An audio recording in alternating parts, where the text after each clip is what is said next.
Chairman Pakistan peoples party मोहतरम आसिफ अली ज़रदारी साहब और सदर लेडीज़ विंग पाकिस्तान MPA मोहतरमा फरियाल टालपुर साहबा की नाजायज़ गिरफ्तारी खिलाफ सदर यूथ विंग ज़िला शहीद बेनज़ीराबाद असद ज़रदारी और सिपास के अगवान वसीम रज़ा जमाली की अगवानी में नवाबशाह में एहतजाज किया वो, जैमें ज़िला जनरल सेक्रेटरी गुलाम शाह लिगारी साहब जन खुसूसी शिरकत कई। गुंडागर्दी की सरकार नहीं चलेगी, नहीं चलेगी। इमरान ते लेब ते we want justice, we want justice, we want justice। कुत्ते ते चेयरमैन ते ₹1 के 2 न्याजी, ₹1 के 2 न्याजी, गुंडा नंबर 2 न्याजी, हाजी तेरी चोर न्याजी, उनके तरशो न्याजी, अल्लाह या रसूल, बेकसूर, अल्लाह या रसूल, बेकसूर, नारे भुट्टो।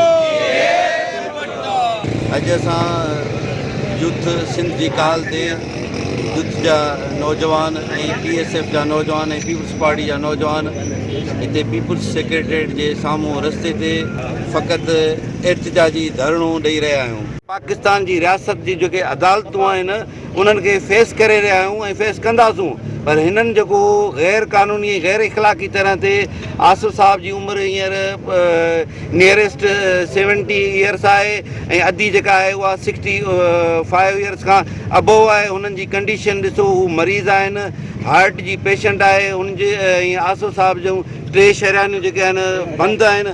उन खां पोइ जंहिं तरीक़े सां उन्हनि खे तंग कयो थो वञे, असां उन्हनि खे वारनि था कयूं त बाबा तव्हां असांजे क़ाइदीन खे इहो मकाफ़ात अमल आहे, तव्हां एतिरो कयो जो अॻिते तव्हां सही सघो। असां हिन पंहिंजे महरम जे करे हिकु पुरअमन एहतजाज करे रहिया आहियूं। महरम खां पोइ असां बाक़ाइदा हितां वारनि था कयूं त असां इनशा अल्लाह ताला इस्लामाबाद जे ऐवाननि जो रुख़ कंदासूं ऐं उते पहुची धमाधम मस्तु कलंदर कंदासूं। ऐं पीपल्स पार्टी कॾहिं बि इन्हनि हथ कंडनि खां न ॾिनी आहे न ॾिजंदी। ऐं इनशा अल्लाह ताला असां इहो वाज़े करे हिननि खे ॿुधायूं था त हीअ असांजे क़ाइदीन खे इन एहतसाब जे बहाननि सां सियासी इंतकाम न वरितो वञे त बहितर आहे। अस्सलाम वालेकुम।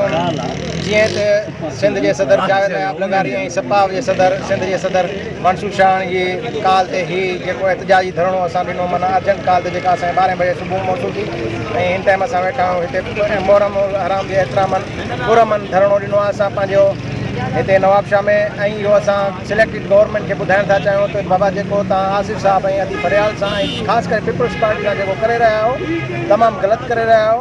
एहतसाब करिणो अथव तव्हां मुशरफ खां वठी कयो, ज़ियाउल हक़ खां वठी कयो, सभिनी जो एहतसाब कयो, सभिनी जो एहतसाब थियणु घुरिजे त जीअं असां बि सम्झूं त वाक़ई शफ़ाफ़ एहतसाब थिए पियो हिते पाकिस्तान में। सिर्फ़ु हिकिड़ी पार्टी खे टारगेट करे दीवार सां लॻाइण जी कोशिशि न करणु घुरिजे। अॼु जेका धरणे जी काल थी आहे असांजे सिंध जे सदर सिपाफ जो मंसूर अहमद शाहानी जे अहकामात मुताबिक़ ऐं ॿियो पंहिंजो जावेद नायब लेगारी जेके यूथ जा सिंध जा सदर आहिनि, उन्हनि जे अहकामात सां असांजो जॉइंट हिकिड़ो इतिहाद हिते रिकॉर्ड करायो आहे सिपाफ ऐं यूथ जो। त तव्हां हिस्ट्री खोले ॾिसो, सदाईं पीपल पार्टी जे ख़िलाफ़ ई साज़िशूं थियूं आहिनि। करप्शन हिकिड़ो बहानो आहे। आसिफ अली ज़रदारी साहब जो ऐं पीपल पार्टी जो कसूर इहो आहे जो आसिफ अली ज़रदारी पाकिस्तान खपे जो नारो हयो आहे ऐं 18वीं तरमीम आंदो आसिफ अली ज़रदारी, हिननि खे उहो बर्दाश्त नथो थिए। असां इमरान नियाज़ी खे ॿुधाइणु चाहियूं था त हीउ एहतजाज असांजो ही पुरअमन आहे ऐं असां जे पंहिंजे इन हरकतुनि खां बाज़ न आयो त इनशा अल्लाह ताला असांजे पंहिंजे ज़िले सदर अली अकबर जमाली ऐं ॾाॾा गुलाम शाह जे क़यादत में असीं इस्लामाबाद नेब ऑफिस जे साम्हूं असां एहतजाजी धरणो ॾींदासीं।